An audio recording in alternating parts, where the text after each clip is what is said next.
제가 청년 사역을 할 때 이제 리더들과 가끔 리트릿을 갑니다. 그때 한 해는 저희가 동강에 래프팅을 간 적이 있어요. 사진 한번 좀 띄워주실래요? 네, 여러분 혹시 래프팅 해보신 적 있는지 모르겠습니다. 전 생애 처음으로 래프팅을 해봤는데 제가 수영을 못 하거든요. 수영을 못 하는데 저거를 한다는 게 너무 무서웠어요. 그런데 하나 딱 믿는 게 있었습니다. 구명조끼를 입고 래프팅을 하니까 물에 빠져도 죽지는 않겠다, 그런 생각을 가지고 래프팅에 참여를 했습니다. 그런데 이게 보는 것보다 훨씬 어려운 게 뭐냐면 좌우의 밸런스를 맞추는 게 너무 어렵더라고요. 함께 저희가 이제 한 6명씩, 한 8명씩 이렇게 팀을 짜서 이제 래프팅에 함께 참여하는데, 문제는 어떤 사람들은 굉장히 많이 해본 사람이 있고 저처럼 처음 타보는 사람이 있고, 또 어떤 친구는 굉장히 힘이 세고 또 어떤 친구들은 되게 힘이 약하고, 그러다 보니까 이게 힘의 균형이 맞지 않는 거예요. 그래서 누군가가 오히려 더 열심히 하면 그것 때문에 배가 앞으로 못 가고 뱅뱅뱅 제자리를 도는 거예요. 그래서 그때 저희가 이제 처음 보트를 타면 배우기 시작하는 게 뭐냐면 이 보트의 밸런스를 맞추기 위해서 힘의 균형을 맞추는 것을 저희가 배우기 시작합니다. 그래서 필요하면 자리도 바꾸고, 그러면서 거기 안에서 서로를 배려하고 또 이 보트의 힘의 균형을 맞추기 위해서 희생하는 법을 배우게 되는 것 같아요. 근데 우리가 그 상황에서 그거를 배우지 못하면 처음에 코스는 굉장히 보트가 잔잔한 코스를 갑니다. 잔잔한 코스를 감에도 불구하고 보트가 방향을 잡기가 참 쉽지 않은 것을 경험하게 돼요. 근데 이제 조금 지나면 이제 그때부터 급류를 타고 이제 보트가 사진처럼 굉장히 빠르게 내려가게 되죠. 급류를 타고 이제 험한 코스를 지나갈 때 중요한 것은 뭐냐면 배가 빨리 가는 것이 아니라 이 뱃머리가 앞을 향할 수 있도록 좌우의 밸런스를 맞춰주는 게 너무 중요한 거예요. 그때 만약 균형을 잃게 되면, 균형을 잃고 옆으로 보트가 돌게 되면 보트가 잘못하면 전복될 수 있고 위험할 수 있는 거죠. 오늘 말씀을 묵상하면서 우리 교회 공동체 또한 그와 비슷하다라고 하는 것을 경험하게 됩니다. 오늘 본문의 배경이 되고 있는 고린도는 동서 사이를 잇는 무역의 중심지로 새롭게 번창한 항구 도시였습니다. 그러다 보니까 그 고린도에는 로마의 관리부터 또 상인들, 무역하는 사람들, 군인들, 선원들, 그리고 이제 로마 제국의 모든 식민지로부터 조금 더 나은 삶, 보다 나은 삶을 찾아서 이주해 왔던 다양한 계층의 이주민들이 함께 사는 다민족 사회였습니다. 어쩌면 제가 살고 있는 캐나다와 굉장히 닮아 있는 것을 보게 됩니다. 그러다 보니까 다양한 사람들이 살고 있는 그 고린도 안에 세워진 고린도 교회도 자연스럽게 헬라인들, 로마인들, 유대인들, 또 그 가운데 어떤 사람들은 노예였던 사람들, 또 자유자였던 사람들이, 다양한 사람들이 섞여 있었어요. 그러니까 교회 공동체 안에 풀어가야 되는 숙제가 뭐였냐면 서로 다른 사람들이 서로 다른 문화의 배경을 가지고 함께 모여 있는데 서로가 서로의 다름을 인정하고 그리고 마음으로 하나 되는 것, 이것이 너무나 중요한 것이었습니다. 그래서 빌립보서 2장 2절부터 5절에서 바울은 우리에게 이렇게 말해줍니다. 마음을 같이하여 같은 사랑을 가지고 뜻을 합하며 한 마음을 품어 아무 일에든지 다툼이나 허용으로 하지 말고 오직 겸손한 마음으로 각각 자기보다 남을 낮게 여기고 각각 자기 일을 돌볼 뿐더러 또한 각각 다른 사람들의 일을 돌보아 나의 기쁨을 충만하게 하라. 너희 안에 이 마음을 품으라. 곧 그리스도 예수의 마음이니. 보트를 타는 것과 똑같이 어느 한 사람이 열심히 한다고 해서 이 배가 잘 나갈 수 있는 게 아니라고 하는 거예요. 모든 사람이 마음을 합해서 같은 사랑과 같은 마음을 품고 서로 거기 안에서 왜 너는 열심히 안 하냐, 라고 하면서 서로가 서로 다투고 서로가 서로의 탓을 하는 것이 아니라 오직 겸손한 마음으로 서로를 더 낮게 여기고, 당신이 이 보트에 함께 있어서 얼마나 힘이 되는지 모릅니다. 당신이 도와줘서 우리가 얼마나 가야 할 목적지를 향해서 잘 갈 수 있는지 모릅니다. 서로가 서로를 더 존중하고 더 낮게 여기고, 내 일을 돌아볼 뿐만 아니라 다른 사람들의 일을 돌아보아서 누군가가 힘이 약하면 내가 그 사람 몫까지 더 해주는 그런 걸 통해서 우리가 하나님을 기쁘시게 하는 것, 그것이 교회 공동체의 모습이라고 하는 겁니다. 오늘 바울은 1절과 2절에서 지금 고린도 교회 안에 있는 미성숙에 대해서 우리에게 말해줍니다. 형제들아, 내가 신령한 자들을 대함과 같이 너희에게 말할 수 없어서 육신에 속한 자 곧 그리스도 안에서 어린아이들을 대함과 같이 하노라. 내가 너희를 저주로 먹이고 밥으로 아니하였노니 이는 너희가 감당하지 못하였음 이거니와 지금도 못하리라. 안타깝게도 고린도 교회는 어린아이처럼 미성숙한 영적인 수준에 머물러 있었다라고 하는 겁니다. 히브리서 5장 12절에서 히브리서 기자는 이거에 대해서 우리에게 이렇게 말해줍니다. 때가 오래 되었으므로 너희가 마땅히 선생이 되었을 터인데 너희가 다시 하나님의 말씀의 초보에 대하여 누구에게서 가르침을 받아야 할 처지이니 단단한 음식은 못 먹고 젖이나 먹어야 할 자가 되었도다. 교회 공동체가 하나님의 말씀을 받을 때 성장한 어른처럼 단단한 말씀, 우리가 믿음이 필요하고 헌신이 필요하고 우리가 마땅히 훈련되어야 되는 그런 단단한 말씀을 먹지 못하고 듣기 좋은 말, 내가 원하는 말, 그것만을 듣고자 하고 사람들에게 인정받고 싶어하고 철저하게 내 중심적인 삶을 살아가는 그러한 모습 속에 여전히 고린도 교회가 머물러 있었다라고 하는 것입니다. 사랑하는 여러분, 우리가 많이 듣게 된 단어가 성숙이라고 하는 단어입니다. 이 성숙에는 크게 두 가지의 의미가 있습니다. 첫 번째는 심리적이고 정서적인 의미로 자기중심적인 사고에서 벗어나서 다른 사람을 배려하고 내 감정을 통제하고 자신의 행동에 온전히 책임질 줄 아는 상태, 우리가 그런 사람을 성숙한 사람이다라고 한다는 거예요. 관계의 의미에 있어서 우리가 성숙은 상대방을 있는 그대로 인정하고 그리고 조건 없이 신뢰하며 대가를 바라지 않고 포용할 때 우리가 그 사람을 이 사람은 성숙한 사람이다 라고 말한다라고 하는 거예요. 사랑하는 여러분, 우리 양무리 공동체 안에 이러한 성숙한 모습이 있기를 축복합니다. 근데 지금 고린도 교회 안에 왜 바울이 그들을 성숙하지 못한 어린 아이와 같이 대하고 있느냐? 3절과 4절에 그 이유가 나와 있습니다. 너희는 아직도 육신에 속한 자로다. 너희 가운데 시기와 분쟁이 있으니 어찌 육신에 속하여 사람을 따라 행함이 아니리요. 어떤 이는 말하되 나는 바울에게라 하고 다른 이는 나는 아볼로에게라 하니 너희가 육의 사람이 아니리요. 지금 고린도 교회 안에 육신에 속하여 사람을 따라 행하는 모습이 있었다라고 하는 거예요. 어떤 사람은 나는 바울파다, 어떤 사람은 나는 아볼로파다, 어떤 사람은 나는 게바파다라고 해서 서로 나뉘고 서로 시기하고 다툼이 일어나고 있었다라고 하는 겁니다. 여러분 잘 아시는 것처럼 고린도 교회는 바울에 의해서 복음이 전해지고 바울이 1년 6개월 동안 복음 전한 결과로 세워진 교회입니다. 그가 고린도 교회에서 영적인 아버지이자 개척자였습니다. 바울이 복음을 전할 때 바울에게서 복음을 전해 들은 사람들이 있었고 바울에게 침례를 받은 사람들이 있었습니다. 지금 그들은 자신들을 나는 바울파다라고 말하는 거예요. 바울과 같이 뛰어난 내가 전도자에게 내가 복음을 들었고 침례를 받았다. 그걸 굉장히 자랑스러워하고 그걸 통해서 자신들을 드러내고자 했다라고 하는 겁니다. 그리고 지금 다음에 나오는 거 아볼로파가 나옵니다. 이제 바울이 떠나가고 아볼로, 당시에 알렉산드리아 출신으로 성경에 능통하고 그리고 훌륭한 성경학자였던 이 아볼로가 고린도 교회에 와서 그가 탁월한 설교를 통해서 많은 사람들에게 깊은 감명을 주고 또 당시에 철학을 굉장히 중시했던 고린도 문화 안에서 많은 지식인들에게 그를 통해 복음이 전해졌습니다.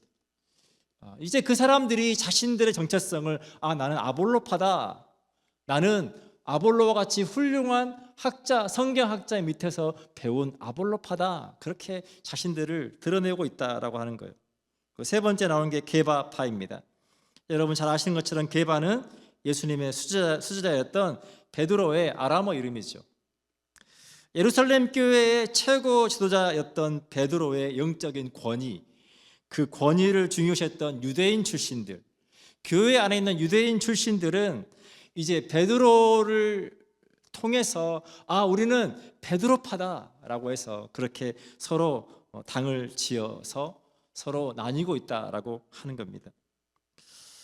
세상의 문화가 고스란히 교회 안에 들어와서 지금 당시 시대의 배경 가운데 세상의 학파나 또 그리고 철학자들처럼 줄을 세우고 우상화하면서 교회가 분열되는 것을 보게 됩니다. 사랑하는 여러분, 세상의 문화는 줄 서는 것에 굉장히 익숙합니다. 여러분 마트에 가면 뭘 서십니까? 줄을 서시죠. 여러분 물건을 구입하고 나서 이제 돈을 지불하기 위해서 줄을 섭니다. 여러분 줄을 설 때 그냥 서지 않죠. 아무 생각 없이 그냥 줄 서지 않습니다. 우리도 모르게 어디에 줄을 서야 빨리 내가 계산을 하고 나갈 수 있을까를 보죠. 그래서 줄을 서 있는 사람들이 얼마나 지금 계산할 것이 많은지를 보고, 또 어떤 사람들이 서 있는지도 보고, 또 그걸 보면서 빠르게 스캔을 하죠. 그리고 이것도 안 되겠다 싶으면 셀프 계산대로 가서 셀프로 우리가 계산하기도 합니다.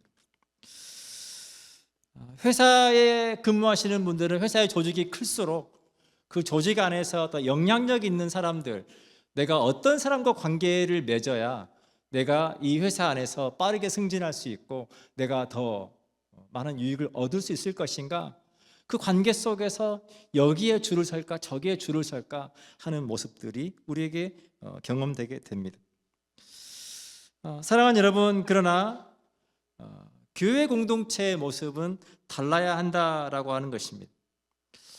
최근에 우리가 유튜브를 통해서 많이 접하게 되는 내용이 뭐냐면 외국 사람들의 눈에 비치는 한국인들의 모습입니다. 외국 사람들의 눈에 한국인들의 어떤 행동들이 신기하게 보인다는 거예요. 이제 만삭이 된 임산부가 병원에 왔는데 너무 급한 거예요. 그래서 사람들이 이렇게 줄을 서 있는데 제일 앞에 있는 사람에게 부탁합니다. 내가 지금 만삭인데 너무 상태가 안 좋으니 의사를 좀 먼저 볼 수 있게 양보해달라, 이렇게 부탁을 하는 것 같아요. 그랬더니 그 여자분이 기꺼이 그 임산부에게 자리를 양보하고 제일 뒤쪽으로 갑니다. 그러니까 이제 그 임산부 뒤에 있던 사람이 이렇게 힐끗 뒤를 쳐다보는 거예요. 이 앞에 있는 사람이 왜 뒤로 가지? 보니까 이해가 돼. 이 임산부에게 양보하고 자기한테 뒤로 물러나라고 하는 게 아니고 그냥 자기 자리를 양보했으니까 제일 뒤로 그냥 아무 말도 없이 양보하는 거죠. 그러니까 자기도 또 제일 뒤로 가서 자연스럽게 또 양보하는 거예요. 그 다음 사람도 또 뒤를 쳐다봅니다. 이 사람들이 왜 자꾸 뒤쪽으로 넘어가지? 보니까 상황이 또 이해가 돼. 양보했고 양보하고 있는 거예요. 그 사람도 자연스럽게 또 제일 뒤로 갑니다. 그렇게 해서 한 명씩 뒤로 가고 해서 결국 원래 처음에 양보했던 사람이 제일 앞으로 오는 그 영상을 비춰주면서 참 신기하다는 거예요. 왜냐하면 그 가운데 어느 누구 하나 불편한 사람 없고 너무 자연스럽게 어느 누구 하나 그 모든 것들이 이루어지고 있는 그 모습이 너무나 신기하다라고 하는 거예요. 사랑하는 여러분, 교회 공동체 안에 우리 안의 모습이 있어야 되는 모습이 그런 모습이라고 하는 거죠. 그것은 공동체의 모습입니다. 서로가 서로를 배려하고 약자를 배려하고 그거에 대해서 내가 했다라고 나 자신을 아무도 드러내지 않고 그것이 너무나 자연스러운 모습, 그것이 우리 공동체 안에 필요한 모습이라고 하는 것입니다. 오늘 바울은 5절부터 우리 공동체 안에 우리가 교회를 섬길 때 어떤 모습이어야 되는지 우리에게 설명해 줍니다. 5절입니다. 그런즉 아볼로는 무엇이며 바울은 무엇이냐? 그들은 주께서 각각 주신 대로 너희로 하여금 믿게 한 사역자들이니라.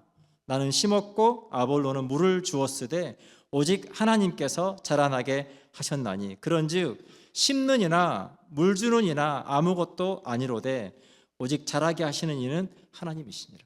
아멘. 지금 바울은 우리는 하나님의 동역자입니다, 그 말을 하고 있는 거예요. 누가 높은지, 누가 더 대단한지, 누가 더 뛰어난지가 아니라 누가 더 큰 힘을 가지고 있는지 인정받으려고 하는 것이 아니라 우리 모두는 다 하나님께서 주신 은혜 안에서 교회 공동체를 섬기는 하나님의 동역자들입니다 라고 하는 거예요. 그래서 어떤 사람은 심는 역할, 어떤 사람은 물을 주는 역할을 감당할 때 그 모든 수고 위에 하나님께서 은혜를 주셔서 그 공동체가 자라게 하신다라고 하는 것입니다. 이 사역자라고 하는 이 어원을 보면 라틴어에서 왔습니다. 미니스터라고 하는 뜻인데 우리가 정부의 단체 이름을 보면 이 미니스트리가 많이 나오죠. 근데 이 미니스터의 원래 의미는 뭐냐면 종이라는 뜻이에요. 종. 저도 제가 사역을 하고 또 사역자이지만 사역자는 교회 공동체를 섬기는 종이라고 하는 거예요. 저희 교회 안에 여러 직분들이 있습니다. 우리 장로님 계신데 장로라고 하는 어원도 보면 히브리어 자켄이라고 하는 어원인데 그 뜻이 뭐냐면 회색 수염이라고 하는 뜻이에요. 바꿔 말하면 교회 공동체 안에 나이가 많고 덕이 높은 사람, 신앙의 선배로서 따라오는 많은 사람들, 후배들을 돕고 섬기는 역할이 장로의 역할이라고 하는 거예요. 또 권사도 어원을 보면 신약 성경인 헬라어의 파라클레시스에서 비롯됐습니다. 그 의미를 보면 성도들의 곁에서 위로하고 격려하고 돕는 사람이라고 하는 의미를 담고 있어요. 저희 교회 안에 많은 분들이 집사 직분을 가지고 계신데 집사는 고대 그리스어인 디아코노스에서 왔습니다. 디아코노스는 말 그대로 봉사하는 사람이라는 뜻을 가지고 있습니다. 교회 안에 다양한 직분이 있지만 한마디로 그 모든 직분이 교회 공동체를 섬기기 위해서 존재한다라고 하는 거예요. 누가 더 높냐, 누가 낮냐, 누가 능력이 있냐, 누가 더 뛰어나냐가 아니라 각기 다른 역할을 따라서 하나님 주신 은혜 안에서 교회 공동체를 섬기는 위치에 있다라고 하는 것입니다. 그렇게 우리가 하나님께서 맡겨주신 역할을 감당하고 교회 공동체를 섬길 때 성경에 약속이 있습니다. 오늘 본문의 8절입니다. 심는 이와 물 주는 이가 한 가지이나 각각 자기가 일한 대로 자기의 상을 받으리라. 서로 다른 역할이 있고 어느 것이 더 중요하고 덜 중요한 것은 없지만 분명한 것은 하나님께서 각각 각 사람이 수고한 대로 상을 주시리라. 우리는 하나님의 동역자들이요 너희는 하나님의 밭이요 하나님의 집이니라. 하나님께서 저와 여러분을 부르셔서 교회를 섬기게 하실 때 우리가 하나님의 동역자가 되었다라고 하는 거예요. 하나님과 함께 하나님의 교회를 세울 수 있는 귀한 특권을 받았고 그 특권을 누리는 자가 되었다라고 하는 것입니다. 그래서 바울은 고린도전서 15장 57절과 58절에서 우리에게 이렇게 말해줍니다. 우리 주 예수 그리스도로 말미암아 우리에게 승리를 주시는 하나님께 감사하노니 그러므로 내 사랑하는 형제들아 견실하며 흔들리지 말고 항상 주의 일에 더욱 힘쓰는 자들이 되라. 이는 너희 수고가 주 안에서 헛되지 않은 줄 알미라. 아멘. 사랑하는 여러분, 여러분이 부모로서 가정에서 여러분의 자녀들을 양육할 때 우리가 교회의 성도로서 몸의 일부로서 우리가 교회 공동체를 섬기며 나아갈 때 우리가 사회 구성원으로서 우리가 그 공동체 안에서 우리가 세상을 섬기며 나아갈 때 하나님께서 우리의 그 모든 수고가 결코 헛되지 않게 하신다라고 하는 거예요. 그 모든 수고가 헛되지 않을 뿐만 아니라 하나님께서 각 사람이 수고한 대로 그 모든 것을 갚아주시리라 상 주시겠다고 약속하고 있다는 것입니다. 사랑하는 여러분, 우리가 누군가를 섬긴다라고 하는 거 쉽지 않습니다. 내 자신을 돌보지 못할 때도 많은데 내가 가지고 있는 것들을 나누어서 나의 시간과 나의 열정과 그 모든 것들을 나누어서 다른 사람을 배려하고 다른 사람을 돕고 다른 사람을 섬긴다는 것 결코 쉽지 않습니다.